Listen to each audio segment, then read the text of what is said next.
पहले आके कहा था कि यहाँ पे कुछ मसाइल है, उनके बारे में बात करने की जरूरत है। लोकल इश्यूज के बारे में बात करना चाहते हैं और उन इश्यूज को एडमिनिस्ट्रेशन के साथ उठाने की जरूरत है। तो इनके कहने, इनके इन्विटेशन पे अपनी जिम्मेदारी समझते हुए इनके सामने आया हूँ बात करने के लिए। देखते हैं कि इश्यूज क्या है, इनको एडमिनिस्ट्रेशन के साथ उठाने की जरूरत है। कौन से इश्यूज कहाँ किस लेवल पे उठाने की जरूरत है। अगर सेंट्रल लेवल पे कोई इशू है, सेंट्रल गवर्नमेंट के लेवल पे कोई इशू है, वो उठाएंगे। अगर लोकल लेवल पे किसी इशू के बारे में कोई काम किया जा सकता है तो वो उठाएंगे। तो यहाँ पे इसी हवाले से आया था। एक रूटीन इंटरेक्शन अभी सोरा में भी हुई थी। आज सोरा के बाद इस वक्त गांदरबल में आया। इसी तरह से पुलवामा, शोपियां और हमारे साउथ की जितनी भी कॉन्स्टिट्यूंसीज है वहाँ पे जाके लोगों के साथ इंटरेक्शन करने की कोशिश करता हूँ।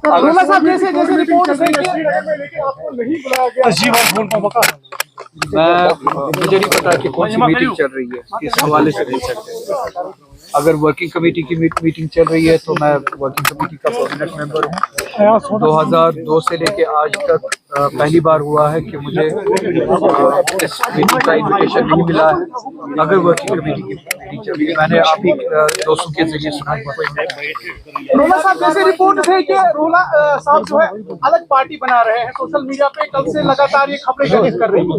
क्या आप एमसी से इसीलिए दूरी बनाए हुए हो कि रोला साहब अपनी पार्टी खड़ी कर देंगे? मैंने ना किसी पार्टी से दूरी बनाई है, ना किसी पार्टी को बनाने के लिए कोई बात की है। मेरी नेशनल कॉन्फ्रेंस के साथ, इस तंजीम के साथ एक बात पे डिसएग्रीमेंट होती है। वो ये है कि हमने जिस नाम से, जिस वादे पे लोगों से वोट लिया 2024 में, सबसे बड़ा वादा ये था कि हम अपने आईनी प्रोटेक्शंस जो 370 के जरिए हमें प्रोटेक्शंस मिली, आईनी गारंटीज, उन प्रोटेक्शंस की वापसी के लिए लड़ाई लड़े। उस मैंडेट का सबसे बड़ी वजह वही हमारे पॉलिटिकल एजेंडा पे हम काम करें। हम मुल्क में एलाइज ढूंढेंगे जिनके जरिए हम एक फोर्स बना सकते हैं कि हम अपनी प्रोटेक्शंस को वापस हासिल करें, आईनी गारंटीज को वापस हासिल कर सकें। हमारे पॉलिटिकल एजेंडा में पॉलिटिकल प्रिजनर्स है हमारे, वोट हमें उस नाम पे मिला। हमारे पॉलिटिकल एजेंडा में जिस नाम पे हमने वोट लिया था लोगों से, उसमें जितने भी सारे एजेंडाज थे उन पे हमने काम करना है, उस वादे पे पूरा उतरना है। हम बीजेपी की लैंग्वेज इस्तेमाल नहीं कर सकते हैं वोट लेने के बाद। वोट हम इस नाम पे लेके हम 370 के जरिए जो प्रोटेक्शंस थे, उन प्रोटेक्शंस की वापसी के लिए लड़ाई लड़ेंगे। और इलेक्शन के दौरान हम ये कहे कि जो स्टेटहुड की बात करता है वो बीजेपी का एजेंडा यहाँ पे फैला रहा है, या वो बीजेपी की लैंग्वेज इस्तेमाल कर रहा है।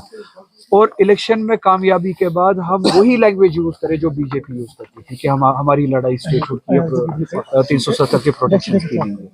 तो मेरी बात यही है, मेरी डिसएग्रीमेंट इसी बात पे है कि जिन वादों पे, पॉलिटिकल एजेंडा पे हमने वोट लिया है, हमें उस पॉलिटिकल एजेंडा पे काम करना है।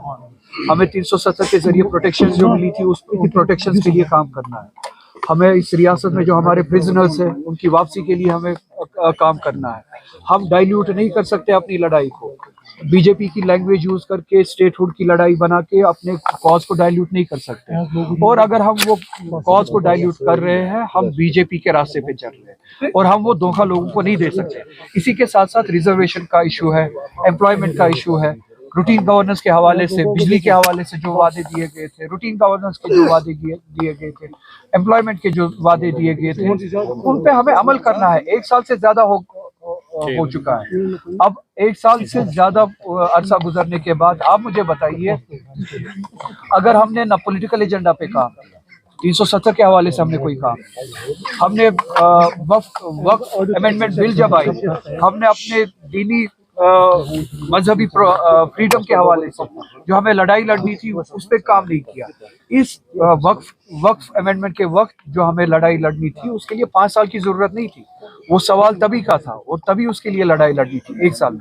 वह वक्त हमने गवाया। 370 के जरिए जो हमें लड़ाई लड़नी थी वो वक्त हमने गवाया। रिजर्वेशन 1 साल से ज्यादा हो चुका है। तो इस साल में 1 साल में जितने भी ओवर एज हो चुके हैं उनकी जिंदगी अब कौन वापस देगा? उनको हम ये जवाब थोड़ी दे सकते कि 5 साल हमारे पास है। 1 साल में जितने भी ओवर एज हुए, जिनकी अपॉर्चुनिटी खत्म हुई है, क्योंकि हमने ये इशू हल नहीं किया, एड्रेस नहीं किया, अब जो ओवर एज हो चुके हैं उनकी अपॉर्चुनिटी, उनकी जिंदगी हमेशा के लिए चली गई। अब हम उनको ये नहीं कह सकते कि हमारे पास मैंडेट है 5 साल का। तो 1 साल के दौरान जो हमने काम करना था वो हमने उसमें कोताही की। वही डिसएग्रीमेंट है। पार्टी बनाना नहीं बनाना ये सब इन चीजों के लिए मेरे डिसएग्रीमेंट।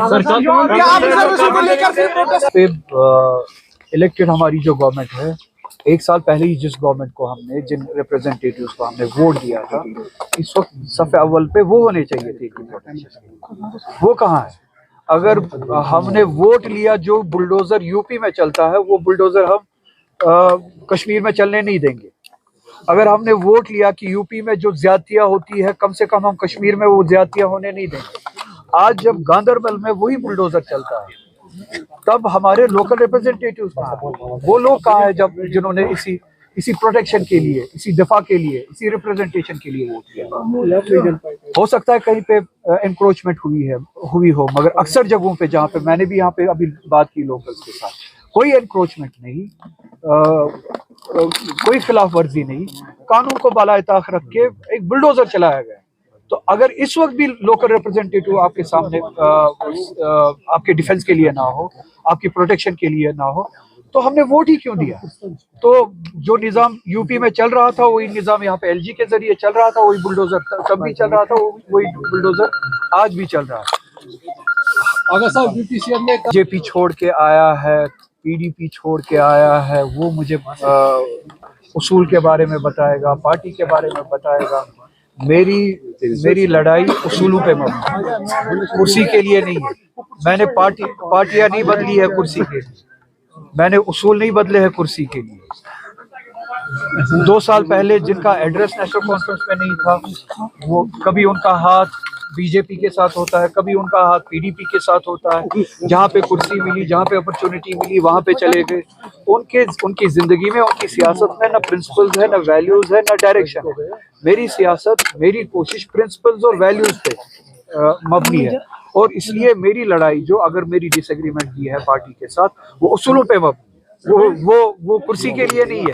तो जिन लोगों की जिंदगी में, सियासत में डिसिप्लिन, उसूल, प्रिंसिपल, दयानतदारी, अमानतदारी, ईमानदारी दूर दूर तक नहीं है, मैं समझता हूँ वो इस जवाब के लायक भी नहीं है।